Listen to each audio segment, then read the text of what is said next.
Hello, my name is Alicia, and if you're watching this video, you may or may not be a TikTok refugee, depending on if the app got banned or not. But regardless of where you're coming from or how you came across this video, welcome. This video is going to serve as a little visual sampling of things that I enjoy or find beauty in, and if they resonate with you, you're welcome to subscribe. But first I'm going to tell you how I got to this point. And absolutely none of it will be AI generated. So, how did I get here? My internal romantic movement really started with my first leaf peeping trip to Santa Fe, which was in mid-October. I was really inspired by the golden aspen forests, and I wanted to stoke the flame of that moment of awe, and basically set out to romanticize as much as that fall season that I could, while still keeping it local and realistic. And I was starting to feel really burnt out of my tech career, and needed something that honestly made waking up worth it again.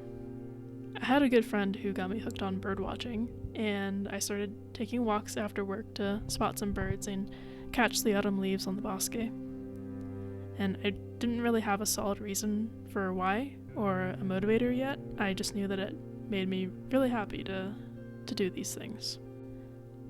Once all the plants and animals of the bosque went into hibernation mode and the fall colors were gone, I decided to pick up reading and actually started with Dracula. I'd always loved the horror genre, and it was a classic that I just had never read, even though I really loved horror. And reading Dracula actually kicked off this insatiable need to read again, which I hadn't felt since I was a kid.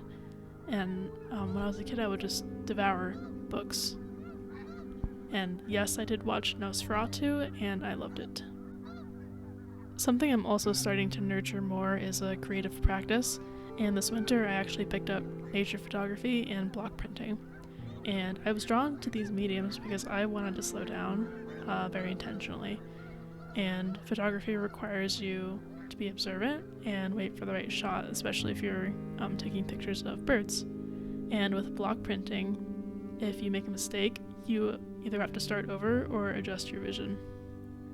Both of those practices taught me and are still teaching me a lot of patience. At this point, talk of the TikTok ban was getting more real, and creating felt like more than just coming back to life for me, but also a direct refusal to just be a resigned consumer.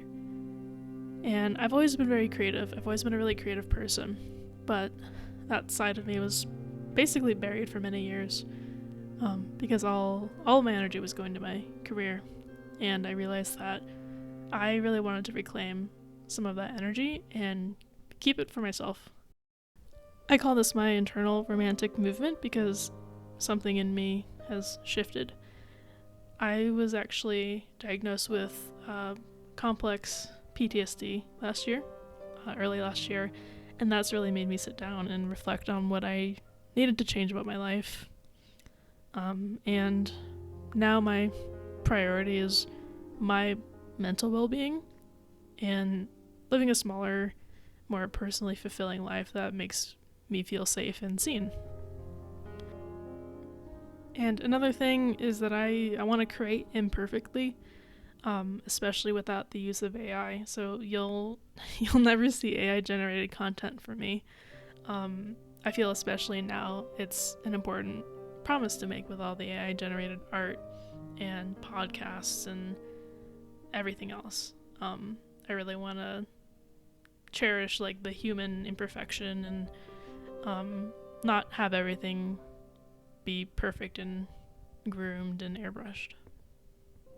So if you've made it this far in the video, some of the other things that I want to do on this channel are going to be monthly recaps of books, music, and art that I've made, hikes and walks that I've gone on, and definitely some birds spotted. Really just any of my little adventures that were special to me.